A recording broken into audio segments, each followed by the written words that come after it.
crying out loud.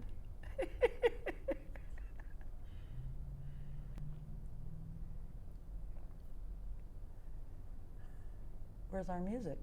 How come we can't hear any music? Excuse me.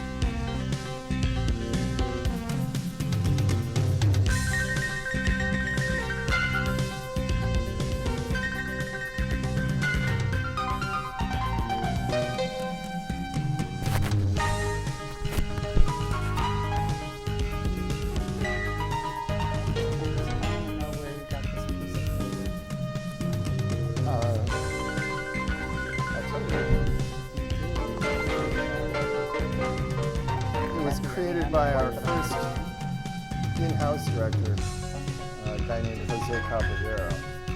Composed it on a computer, and then the piano solo was an improvisation by Steve Jones that was added on. Totally original. Off of my general guidelines.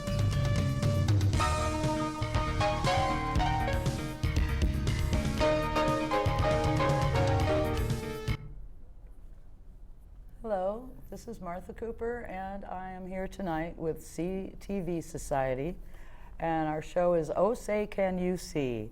It is Wednesday night, March 16th, 2016, and we have a live show tonight. We'll be opening up our show at about halfway through for taking calls, comments, questions if you have them.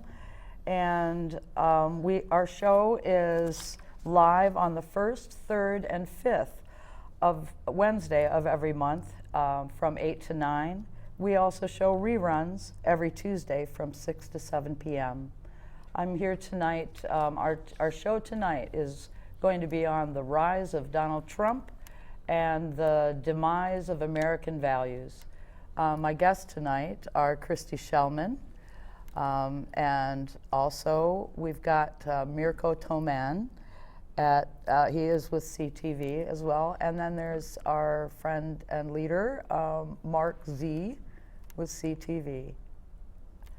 So tonight, I think it's very appropriate. There's been a lot in the stratosphere lately about the rise of Donald Trump and about some of the consequences of his rhetoric. And so I do believe that this is something that, as much as I would like to not read about it or hear about it, I think it's really a good thing to do, to pay attention to and to answer to it.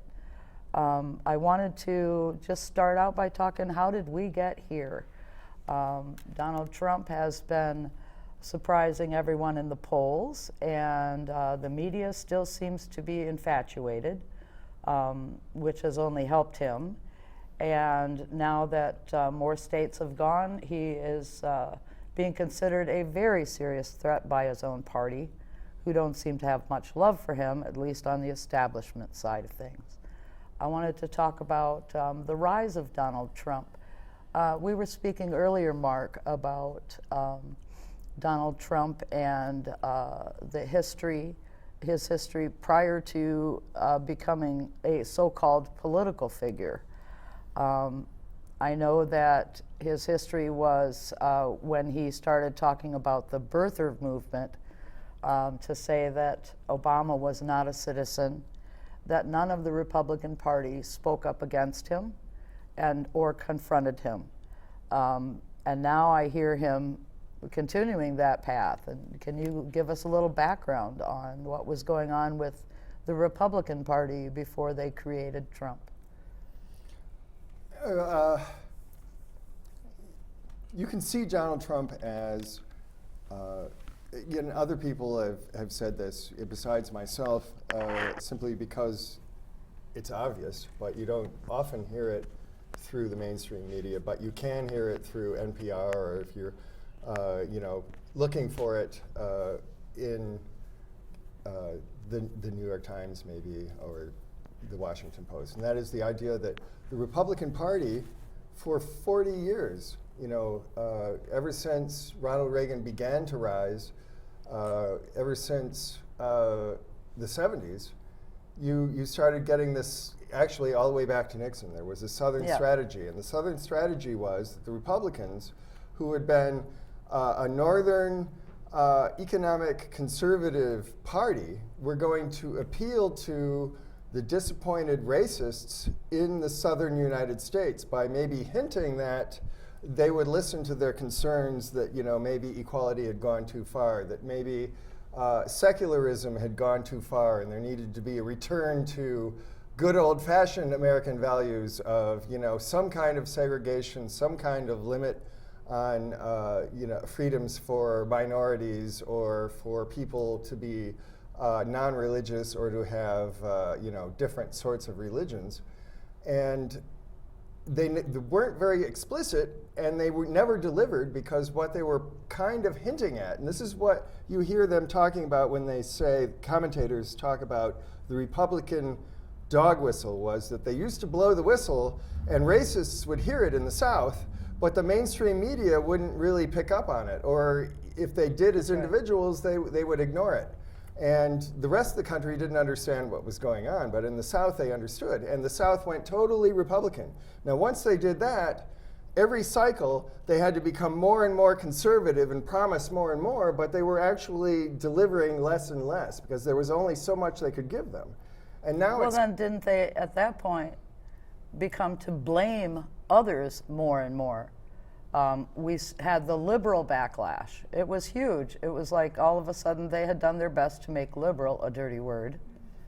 And then they also, you know, started, you know, attacking women's rights. They were anti-women's rights. It became more and more. And started calling that family values. Yeah, so they needed to become more and more extreme in their politics. And even though they did that, they weren't able to become more and more oppressive of minority groups or people who didn't see things the way you know, these conservative voters saw things. So they never saw anything delivered to them, and they became very angry. And so Trump, as Trump has now come on the scene, Trump is just kind of following in the immediate wake of the most extreme of these Republican candidates, who are people like Rubio and Cruz and, you know, you name it, the whole crop of people in the Senate and in the House of Representatives who called themselves Tea Party were very extreme. But all they could do was gum everything up, and they didn't really accomplish anything except, you know, shout out that, you know, American values had been betrayed. And one thing they glommed onto was that perhaps Mexicans were part of this betrayal. That, you know, that allowing so much Mexican immigration just showed you that, you know, there'd been a betrayal of the American people, et cetera. But weren't they trying to use that as an illustration of, well, this is the people that you blame for keeping your wages low? Well, okay, so we that's had been used that way, to correct. blame someone. So we drum up a whole lot of blame and hatred towards anybody else, rather than them taking responsibility for all of the bad trade deals that they did and the economy that they ran off the rails. They're acting like this didn't really happen. It was the Mexicans' fault. Well, but Trump is not unique in the Republican Party in saying that. Right. But Trump is also, at the same time, he's willing to say, hey, you know, Wall Street has betrayed you too. And he's willing to say the leadership of the Republican Party has betrayed you. He's willing to say that it's the wealthy, it's Wall Street, and, you know, they're also letting in too much immigration from Mexico to lower your wages also. And so he's on board with that, but so are these other guys. But they're not willing to say it's Wall Street. They're not willing to say it's the banks, but Trump is. So Trump, at that point, he became a rebellion against, you know, he went way beyond what was supposed to be part of what was safe to be as a Republican. So that's why the Republican leadership is against him, because he's threatening the economic establishment, and you're not supposed to go there, but he is going there. And so in that way, he is similar to Bernie Sanders' campaign, because the issues over the leaking away of the economy, you know, with all of these trade agreements, which really have been, a disaster. And giving everything over to the investment class, who've benefited tremendously from this, has been a disaster. So that's a part of his campaign that has a wider appeal than just he's just a hate monger. He's not just a hate monger, but he's willing to go there in order to get as much support as possible. All right. So this is So a 40-year process gone really bad. I've been feeling like they created this monster. Yeah, absolutely. And they've never answered to him. In fact, You mean answered for him? well, they've never Taken responsibility for creating. They've never taken any stance against his rhetoric or at all. There's been, in fact, they even had at one point a pledge to support whoever the nominee was. Yeah. Because they were afraid that he would divide their party's vote. Right. That's to try and keep the party together no matter what happens, right? So I know, too, I wanted to speak to you, Mirko, about, because you're from Germany, you have, therefore, a different perspective coming from a country that has had the rise of someone like Trump and coming on the back of a recession when people are really disillusioned with government. And I'd like to speak with you about how did that happen in your country, and what do you feel? How do you feel about seeing somebody like Trump rising? And I know that you've shown me articles before about how concerned Europe is with America hiring a guy like Trump for our leader. The first thing that crossed my mind when I heard that Trump would candidate, and that was just a year ago from today, and in the first couple of weeks or first couple of months, Trump as a person in the German or in the generally in the European media just appeared more in the role of a joker, of somebody that is not to be taken seriously, until we were proven wrong in that matter, that we had probably trusted the civilized American society too much to let that what is happening right now never happen. Trump is leading in all the polls. He has so far, there is probably not a single candidate on the Republican side that would be able to still limit him. So he will definitely be the Republican nominee for the office for the American president. And but the rhetoric that he uses, they are very similar to the rhetorics that a young Adolf Hitler in the late 1920s has used in the German Weimar Republic, which was Germany's first democracy. And the economic situation is quite comparable to what we are facing today, in opposite to Trump. The German Nazi Party, the NSDAP, was far better organized and had far more supporters and was far more, in a way, like very focused to achieve the command of the achieve control of the government, while the Trump show is with some limitations a one-man show. He doesn't have that huge movement behind him, but what he does have behind him is the people that generally start sentences with "I'm not a racist, but," and things have to be said, and what kind of society are we living in when we cannot say what we think anymore? And in my opinion, Donald Trump caters extremely well to this layer of society that had been in the closet for a long time, uttering their racist bull crap, if I may say so. And if Trump says it, he legitimizes that all of those other people that usually would normally would shut up for the sake of political correctness. Trump gave them the apology to lay off their sense of political correctness, and this is why I think that unlike other people with Hitler. Yeah, certainly, and just like Hitler, I think Trump copies the rhetorics very well, and even the scandalous, outrageous things that he sometimes says that may appear to many as like immature, or just witnessing Absurd, his yeah. spontaneous absurdity that comes out of his brain. I do think that actually Trump is probably a bit smarter than we think he is, and I do think that this is a well-calculated manner of rhetorics that he's using. And it's something that we have just seen with the endorsement speech of Ben Carson just the other day, where Carson himself, who is a soft-spoken person, who says, oh, he just using that rhetoric because that's politics. That's a tough business. So that's one of the things that I wonder is this excusing that goes on. I mean, when Trump says it, you said that it tells everybody that it's okay to say that, to be out like that with your prejudice. You know, because it's not, I mean, it's his prejudice goes across the map. It's not just Mexicans. It's about refugees and Muslims. It's and women. You know, that's huge. And it's against gay people. I mean, where we think we've made strides, I fear that the media has not confronted him at all, and that's really been hard to take. I think the media has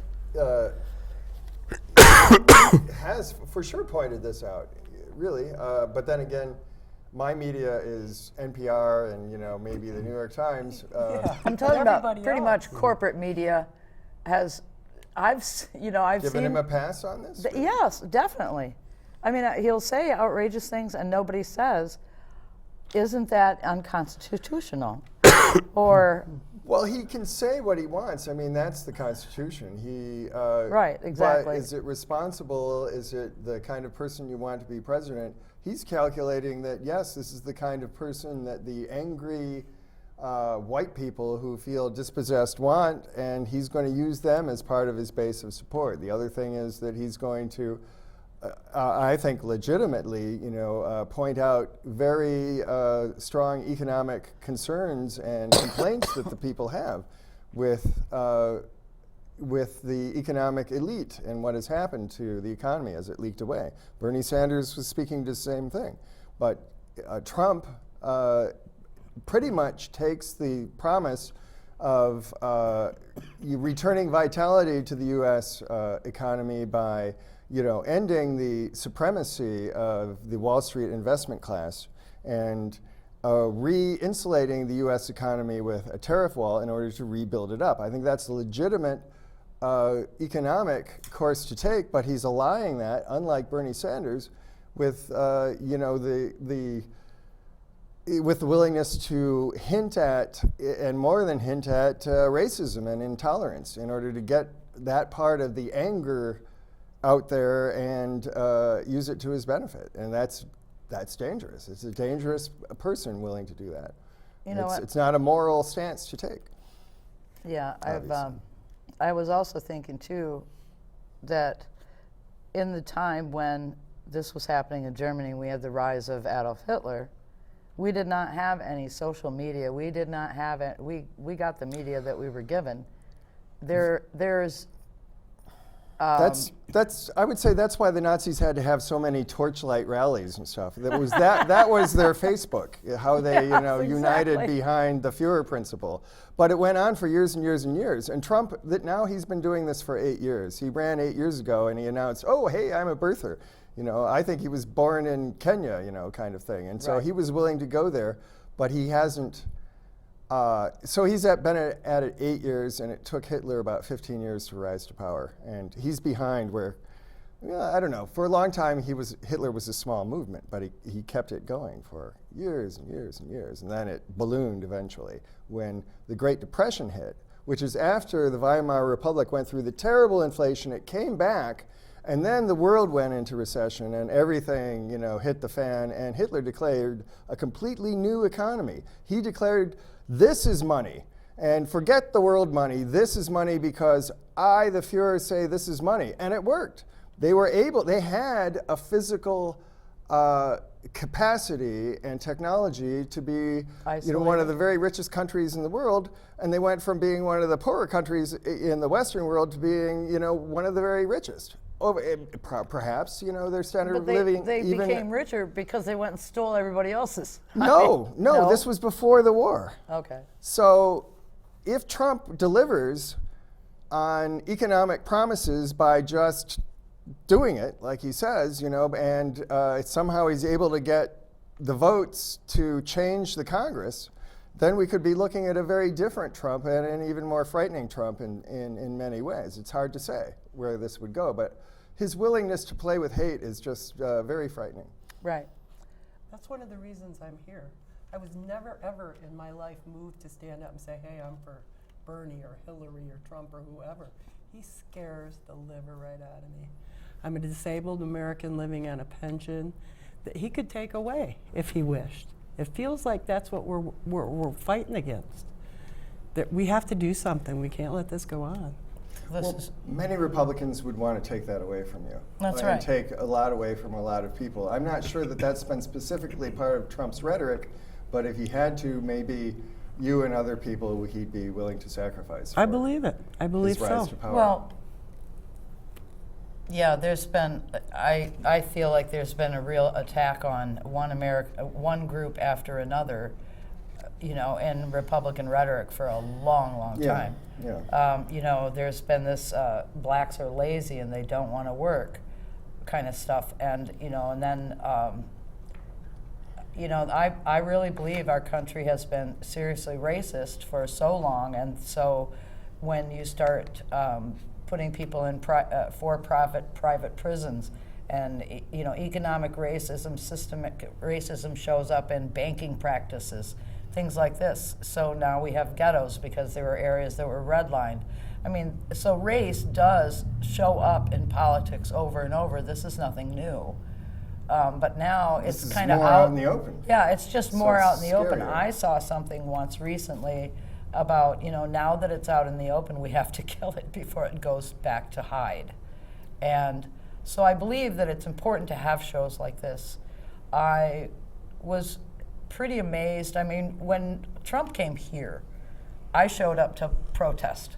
I definitely believe that we have to answer it. If the media is not answering it and the party's not answering, then I wanted other people in other countries to start seeing the people in our country showing up and protesting Trump, because I believe that I know that Trump has caused a lot of fear. I've spoken to people on the street, and they're literally afraid. When I was out there giving out Bernie cards and trying to talk about Bernie, I kept getting comments about Trump and how frightening he is, to people. I ran into a woman at a laundromat the other day. She said she liked my Bernie button, and she mentioned Trump, and we started talking, and she said, I'm really afraid. I went to apply for citizenship 2 weeks ago because I've been in this country a long time, no problem. I'm a legal immigrant. But she wants to be able to vote against Trump, so she's applying for citizen and hoping she can get it in time. But she wants to, so I think that's she a good shows idea. me she's got a little girl, a 5-year-old girl's right with her. She says, my life has been here, my daughter is here. She's afraid she could be separated from her children, and this is already It's a going legitimate on fear, I think, right yes. now. Yeah. And if deportations and for-profit deportation camps are what's going on, those people aren't getting sent back. They're becoming somebody's job. They're getting separated from their families. And frankly, if you think about sending 11 million people back, a lot of those people have jobs and they're paying out in taxes. And when you're illegal, you don't get any of that money back. You don't. That's true. So we're actually making a ton of money off of every illegal alien that is employed and has their taxes taken out. And it's just, some states have toyed with the idea of letting them at least have a driver's license and be able to be insured. And then that's become a political issue too. So right? now People that's don't want all them a to even have political that. issue. That's been an issue here in Michigan, of course. Well, yeah, but if you don't do that, the truth is that we already are so low income, most of us didn't even have jobs, that most of us a lot of us are driving around without insurance. So if you can't get a license, you're not going to get insurance either. Well, our insurance So- is more expensive than any other state in the United States. That's Yes, right. it is. It's my fault insurance is what I like to call it. My fault I wasn't richer. Yeah. But yeah, I wanted to also talk about the protests of Trump. I remember when we went to protest, there was a gentleman that was working in a group with us, and he was from India. And he went online and he said that he read the India Times and that he was very happy to see that they had a article in their newspaper about the protest as well. Because I want we haven't looked good in the eyes of the world for a long time, being that we've invaded people's countries, you know, and destabilized governments, and those people that were the ones that were getting blown up, not us here. You know, we've got a refugee crisis that we had a very large hand in making. And we're not willing to And then apparently take care of any part of the Our problem. politicians have, not just the terrorists have fed us fear, but our politicians and our political rhetoric has, like Trump's, has fed a lot of fear either, too. So, you know, to hear things like, well, we're going to make them wear something on them so they can be identified is extremely frightening stuff. And I think it needs to be answered Well, to. I mean, it's saying something like that is like blatantly making a reference to the Nazi playbook of things that you play with. And so that what's especially frightening about Trump is he's not unwilling to, you know, hint to that extreme level of hatred, really. And I'm afraid it's going to be a computer chip instead of just a label on your shirt, and that's going to make it all the more scary. They say it's about medical records and such, but I'm not buying that either. So you're worried about invasion of privacy. Oh, definitely. Invasion of your privacy, and I don't care what they do with that little chip. They can do something to you with that, you know? Let's sterilize all the women wearing these chips. Let's do this, let's do that. Right? There's just too many bad places this could go. I think, Too many. yeah, I feel like, I think, you know, people on both sides are afraid. I really do. I think they're afraid, and when Trump starts beating the drum of blame, calling all of the fear out, that makes people rise up. And on the other side, I think that, you know, I don't even tend to be a conspiracy theory person, but I start getting nervous when I see something disappear on Facebook. I mean, it's just like this, you're just wondering if I know the media, feeling. if the media is in this much power, you know, what can they do or undo? How much access will we really have? Where will we look to find the truth? How much truth do they know about us? How many ways can that be used? That's, I think, what you're talking about. I'm a little worried about it myself. I feel like one of the things that's frightening is low-income people don't have as much access, and yet they're to media and internet and things like that, and alternative media especially. And I feel like, well, no wonder they haven't heard about Bernie Sanders, because while the media is romancing Trump, they're basically ignoring, you know, someone that's got real solutions, especially since those real solutions will cost them. This has been extremely unfortunate that it's been so much Trump in the major media that still large numbers of people see. Yeah. And to find, I mean, for long periods of time, even on NPR, you wouldn't hear anything about Bernie Sanders, even though his crowds were bigger than Hillary's. PBS, You know, public he broadcasting, was, nothing. He was the only real challenger to her, and yet it's all Trump, and that is unfortunate. I mean, I think these people, actually, I think a lot of these Republican establishment types would probably rather have a Bernie Sanders than a Trump, because Trump is so much more frightening and unpredictable. I mean, Bernie Sanders, you know, he would abide by the Constitution. I don't Right. think that we can, say that for sure about Donald Trump. But Donald you know, Trump is how- not talking about getting money out of politics. Bernie Sanders is taking on the political class of both parties by talking about money out of politics. There's a huge difference. I know that he's talking about anti-trade deals and all that, Trump is. Same as they say Bernie is. Right. But on the other hand, there's no way, I believe, that the Republicans want money out of politics. No, well, I don't think actually the Democratic leadership does either. The Democratic don't think voter so wants either. it out of politics. Yes. I would think more and more the average Republican voter probably wants it out of politics too. But that's something that they've come to more recently, slowly, and many of the Democrats, rank and file Democrats, have been there for a long time. Hillary represents money in politics. That's true. Trump, strangely enough, it's possible that he represents his own money and his own personality in politics. And in order to make his big Trumpy splash, he may be willing to do all sorts of things to gain the support of his masses. I think you're talking about much more than Bernie or Hillary. Trump is a potential phenomenon of an unpredictable cult of personality. And this is, one of the stranger things about him. We spoke to earlier about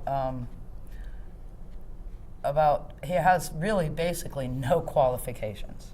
He's a showman. So yes, and that being true, and that's all he has. What do we do when I think about people? Anybody with money can run for president. Anybody, and he first had to be accepted by the Republican Party to run as a Republican, and I find that. Well, he had money, and that must have helped a lot. Okay. Well, and then they didn't take him seriously as any kind of threat. So, that he was willing to up their ratings, by putting on a show when he ran 8 years ago, and then as they saw him in the same role this time, they thought, oh, fun, he's gonna stir up interest, and he'll be like a bit of comic relief, and it'll be kind of so it was fun to have entertainment. him on board. Yeah. Trump has had another plan. I really do think that Trump does understand certain aspects He's of a manipulating salesman, people. certainly, yeah. And Yeah. I think that he has seriously looked at the history of Adolf Hitler. I mean, I'm not saying that his goal is to die in his bunker or But he is escape to to Brazil, achieve power. but some aspects of Hitler, I think, have been absorbed by Trump. It seems obvious to me. And Incitement even of the when masses. Democrats go into the rallies to try and disrupt the rallies and it ends up being fistfights, this just plays into that whole kind of Hitler way of having things play out. Trump loves it when people fight because when they're swinging their fists around, they're not really using their heads, they're using their emotions, they're thinking with Right. their gonads. So And that's what Hitler loved. I would like to get back to that specifically because it's so important because like you said, he's appealing to emotion and inflaming and inciting the masses after Hitler came into the picture and what happened with Hitler. Now Germany doesn't. They have laws against inciting the masses. Isn't that right, Mirko? Yes, that's correct. And this is one of the consequences from the Hitler fascism that had been overcome in 1945. So many of the quotes that Trump makes would fulfill the that this could actually be having some law enforcement carried out. But then again, That would be in Trump- Germany Germany, for that Germany, kind of Germany, rhetoric yeah. today. Mhm. But Trump is using it so intelligently that, of course, he knows he has nothing to fear here, because here the concept of freedom of speech is a very high value here. Right. While it is rather, to some extent, it is limited in most of the European Union countries. So, and I have the definition of the criminal code Matt, item. I'm a little Incitement bit, of the masses. I've got a caller, so I don't want that person on the phone too long. Oh, absolutely. I'm having trouble deciding whether I should. Well, if Mirko's in the midst, Mirko, perhaps please you should do. finish. I'm sorry, Rick, if you could please hold. I do see that you're calling. Oh, I can actually, yeah, I can postpone that. No, go right Go ahead ahead. since you're on it I now. think you're Yeah, almost I you're in the apologize. middle. All right, yeah. Yes, all right. so tell us what it is. So about the Germany. incitement of the masses, this is the official English translation would be instigation of the masses or incitement of the masses, which is a concept in German criminal law that refers to incitement to hatred against segments of the population and refers to calls for violent or arbitrary measures against them, including assaults against the human dignity or others by insulting, maliciously maligning, maligning or defaming segments of the population. And it is often applied, though not limited to, trials relating to the Holocaust denial and blah, blah, blah, blah. And, but the thing is that since Donald Trump is not intending to go to Germany soon, so he will not expect any charges there. Well, we'll talk about if he becomes president. Rick, I see that we have a caller, Rick. Are you still there, Rick? Rick. Yes, can you hear me? Oh, great. Thanks for Yeah, waiting go for ahead, us. Well, Mark, you alluded there to the fact that Trump is not like Hitler because he doesn't want to die in a bunker. Well, I think Trump would probably die in a brothel.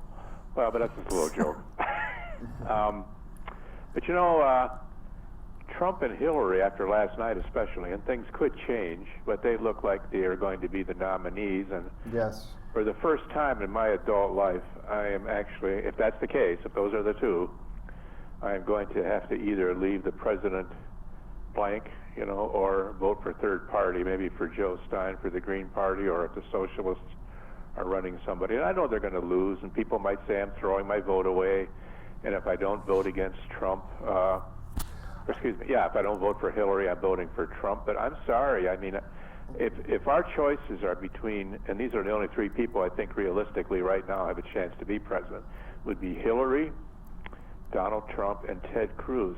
I'm sorry, if that's my only choices, I either vote for president, I'll vote for other offices, or I'll just I'll vote for third party, like a Joe Stein, because frankly, these people, Trump is the worst, of course. Hillary is basically a corporate Democrat. I mean, she gives speeches to Wall Street, and Bernie makes a good point. You know, if she's getting paid that much, what is she saying? And why won't she release the transcripts? And Ted Cruz, I think, is probably the most honest of the three, but that's just it. If he means everything he says, he's an extreme right-winger. I think he's kind of a Dominion theology type of person. I mean, I hear he's the most hated person in the United States Senate.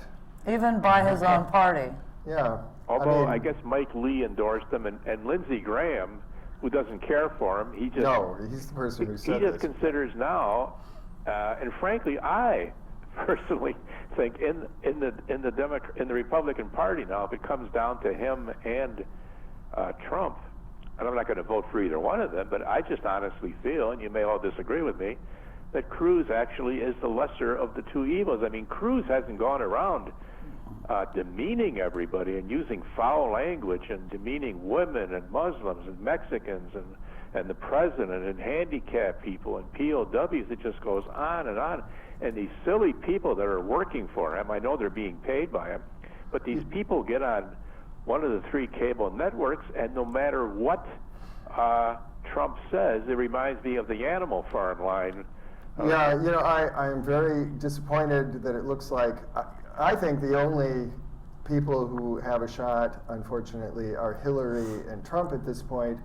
And I look at Hillary as the establishment. I look at Hillary Absolutely. as, you know, Wall Street and the leaking away of the economy and going to Davos and, you know, celebrating the globalized economy. And the people who are voting for Trump or voting for Bernie have every reason to be very angry at people like Hillary for what they've done to the United States economy, to the average American person.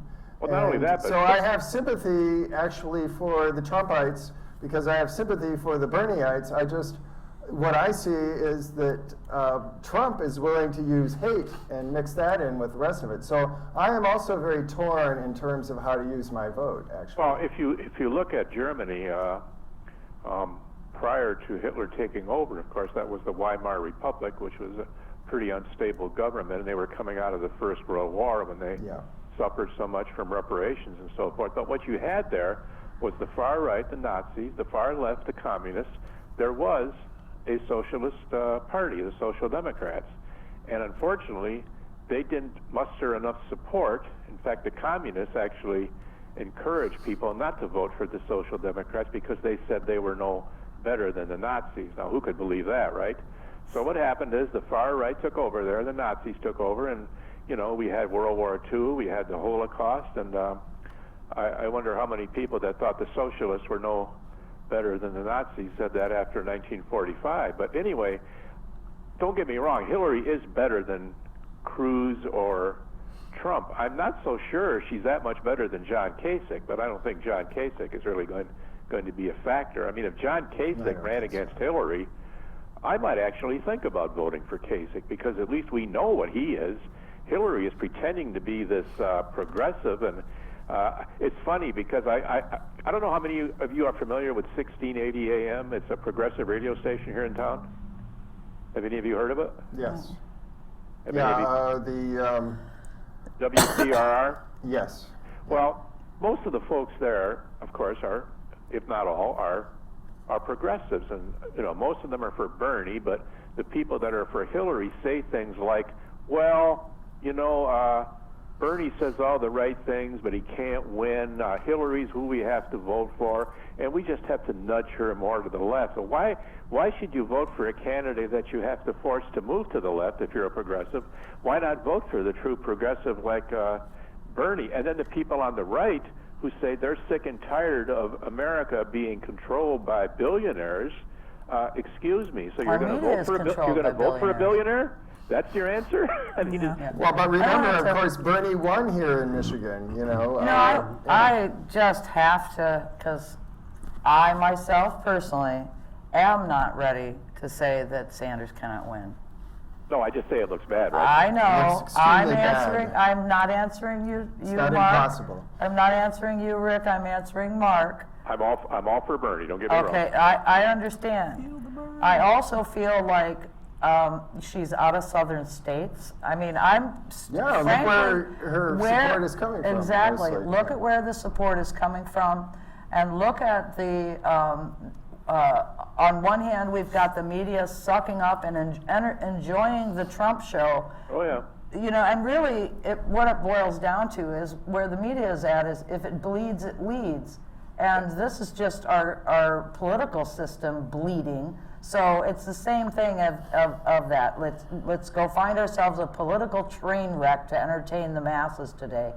So they have something at stake in not voting for Bernie and seeing to it that Bernie has kept us quiet. Any news out there about Bernie is negative, and how he can't possibly win at this point. And anything you see out there, because Bernie is threatening their cash cow. So I know maybe I'm just a little bit, still got too much hope than to be that cynical. Well, I'm with you. I hope you're right. But I'm hoping that California, Oregon, I don't know yet what could happen, but I am not going to do what the rest of major media is doing out there and saying Bernie's gig is up. If you look at MSNBC, which is supposed to be the most liberal of the three networks, and it is, the cable, but a lot of those people make pretty good salaries, and I think these people like Chuck Todd and Chris Matthews and the rest of them, you know, they make a lot of money, and I think they're afraid if Bernie gets in, they'll have to pay higher taxes. I think they have no such fear of Hillary. How stingy of them. You know, I don't think it's the higher taxes that the rich media guy that has a job is going to pay. I think what it really is if you got money out of politics, how much money do those 5 corporate media giants actually make from everybody that has to spend all this money on politics? Oh, sure. That's what they're afraid of losing. They're afraid of losing everybody's advertising dollars. Well, we know that all the media are corporate controlled. So I don't know what Bernie's going to do to answer that. But as I said, I'm still not ready to count out the first hope that we've had for a long time of any kind of economic justice that might actually carry along with it some social justice. This is the first man or woman or person who's professed to be a socialist who's actually gotten this far in our political history.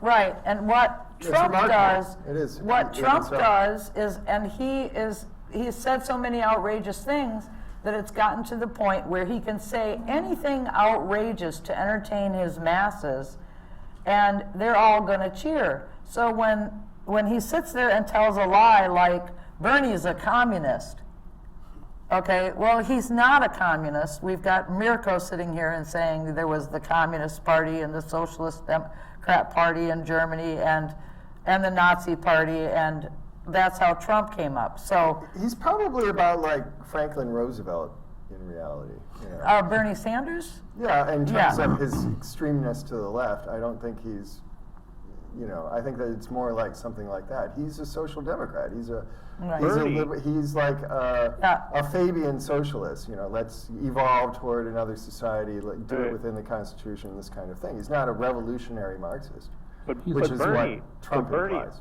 Bernie He's a has said well-centered that. social What democrat. were you saying, Rick?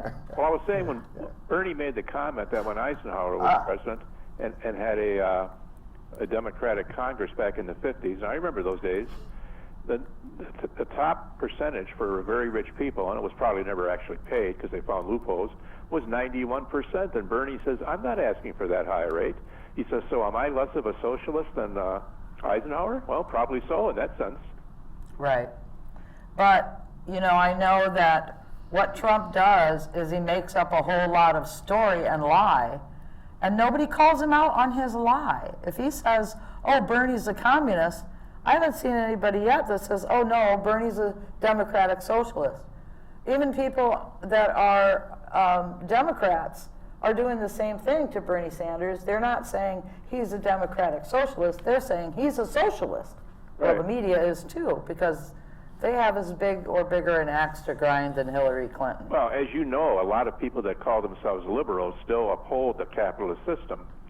Now, Mark, you and I know that when this group got started with Frank Gerard, that most of us, if not all of us, were socialists. But there are a lot of liberals that don't I'm really, still a socialist. a lot of liberals don't necessarily hate capitalism, and I think a guy like Bernie scares them. Well, but look what the thing that many people realize in the masses, let's talk about the masses. Many people in the masses now realize that, so what's so wrong with socialism, looking at what capitalism has done for me, and it's more and more it's become what capitalism has done to me in Yes. a negative sense. That's right. And they see how, this depression that we had, so-called Great Recession, came about, and that the people who brought it about are still, like 1/4 of the U.S. economy, and more than likely they're going to do the same thing to us and acquire more and more of our real property as they do this. It's Well, I actually always- So what the less hell? than 1/4, but I always analogize capitalism to like a giant lottery game. There's a few big winners. Some people win the very big prize. A few win the lesser prizes. well, now But most of us don't win anything. Well, Mirko from Germany, I toss it back to him because he's been sharing stories with me, and basically they have a socialist democrat government. Isn't Well, that correct? it's called a grand coalition. We have a conservative party that has currently a coalition with the Social But Democrats. it is still their economy is capitalist, Yeah, sure. so it doesn't do away with capitalism to have some socialism in there as well. I wouldn't consider Germany and most of the European Union states, I would not call them socialist states. Are they These socialist are still democratic states? these are still capitalist states, but the capitalism is a bit more regulated than it is in the motherland of the most untamed form of capitalism, which is here. Okay. Well, we used to have a form of capitalism that had a healthy welfare state, that had a lot of government research and development. There were big government programs to develop society, and this And is projects all that been were under peop- attack for a very long time. And the whole idea of having a government that actively tries to promote the welfare of its people has been under attack for 1.5 or 2 generations in the United States. But before that, it was normal to have capitalism under control. And the capitalists used to pay a lot of taxes, and they were willing to do that, you know, for the right to be richer than other people, but not so fantastically more wealthy than the average person as they are now. And the way they got that way these days is by short-circuiting the social contract that used to say that we would employ our own people, that we would have a very robust domestic economy and a low amount of interaction trade-wise with the rest of the world. It's all on its head now, and it's exactly the opposite. The American people are supposed to be acquiescent in the investment class, taking all of their economy, what used to be the American economy, and plugging it especially into China and other formerly third world places, and the people know that, and that's a big part of the Bernie reaction and the Trump reaction. And the Trump reaction. So that's what they have in common. Just one Yes, last comment. exactly. Mike. That's what they have in common. Their differences are important, but it's important to remember their similarities too in order to understand the dynamic, I understand. political dynamic. And in that political dynamic, if Hillary is against Trump in the overall election, she's likely to lose because she is the establishment and she's the old order that betrayed the social contract. Just one last comment before I sign off here. All right. Because my phone's ready to croak. The heyday of the welfare state, I think, was from 1965 when Johnson instituted the Great Society, then Reagan came along in '81 and started to dismantle it. But Yes, okay. It's kind of but listen, good show. I'll listen to the rest of it. Thank you. Thank Hey, you very much, thank you, Rick. Rick. Appreciate your call. So, what are you thinking, Christy? I'm thinking I'm scared, like a lot of people I know. You're just plain scared. When this first started, I thought, oh God, that's a cute little joke, you know, Donald Trump running for president. But it's gotten out of hand. That's all I can say. I'm just scared to death. We have to find another person, another plan, another way. We just can't let this happen. But I don't have any good answers on how to stop it either. Well, let's talk about that fear and that we've spoken before. I know I had a couple of other people that on the panel because of their backgrounds and some of the things that they work on. Let's talk a little bit more about like when the day of Hitler was going on in your country, you know, then now we've got somebody rising like Trump. Only in 2016 we have some technology, except for the thing is we're still not that off of the, you know, the megalomania, I should say it's the megalomedia, basically. So what do we do? And so what we've seen a lot of is protests. He has made a lot of violent rhetoric, and recently there have been at a lot of places protests outside of his events. Recently there was a very large rally in the city of Chicago that was shut down by protesters, and it wasn't just that there were thousands of protesters inside, but there were also, from what I understand, thousands inside as well. And I believe that they had worked on non-violence techniques to basically, I think their goal was probably to shut down that rally and to make sure that he was unable to speak.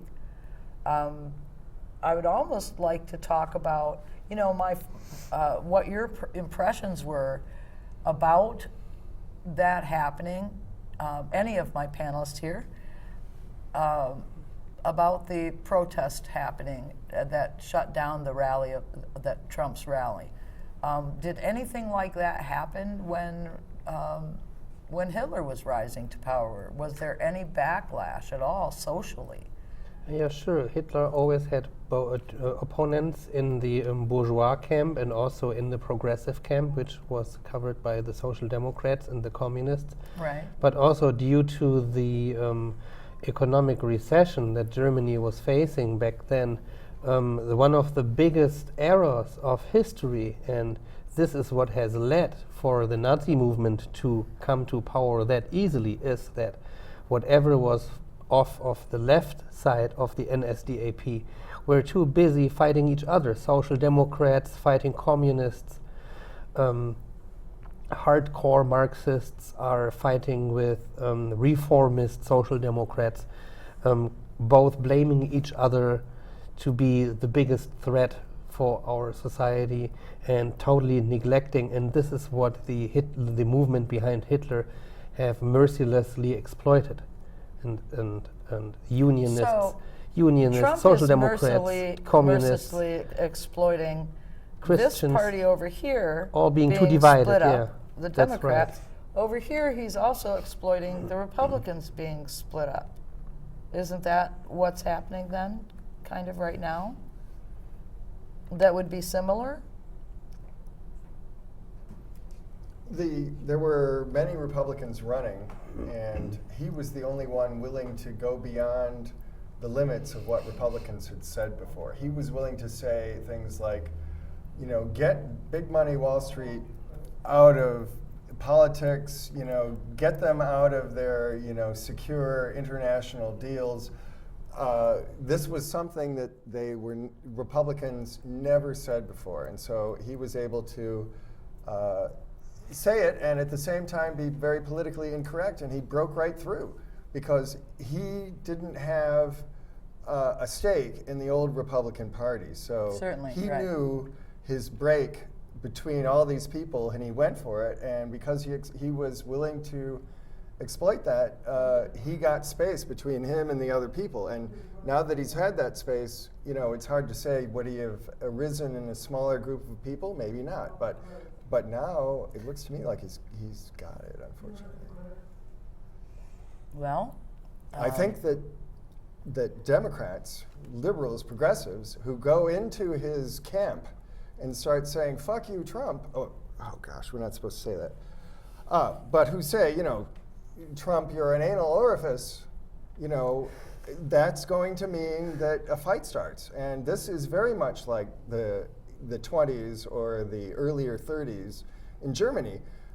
Hitler loved that kind of thing. It really worked to his benefit. And I think it's Right. working to Trump's benefit because people turn off their thinking capacity and they just start thinking with their fists and they think with their hate. So it's pure emotion. It isn't deliberation. No, he doesn't want people to look at how unqualified Just follow he is. the Trump. Follow, the do not leader, question. the Führer Well, principle. it has been an. That's why they're taking the oath of Trump, you know. Oh, I know. That Oh, was that's really horrendous. frightening. I swear allegiance to the Trump. I am a Trumpite. I have still got They my even have to allegiance swear to that when Sanders. they enter the, enter the I thing. refuse to give up my allegiance to Sanders. burn. We're not I'm done going to yet. go home We and are vote not one done more yet. time with $10. That's what I'm going to do. And if I have to, I've got to look around and say, I don't want to see this much fear in our country.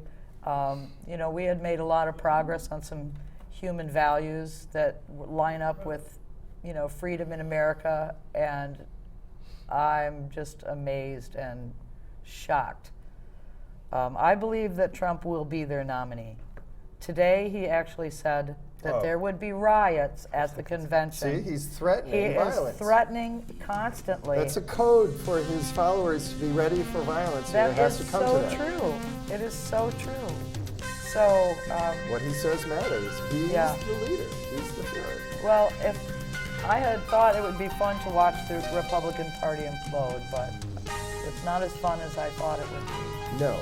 No, but they created this monster. By Well- everything they did up to this point, now they're appalled at what they've created. So Frankenstein is going, you know, my wanna- creature is ugly, you know. Yeah, I gotta What love your ugly happened? baby. Anyway, He I was wanted so to thank beautiful. my guests, Christy and Mirko. Thank you very much for being pleasure. here, and you too, with all of your fascinating information.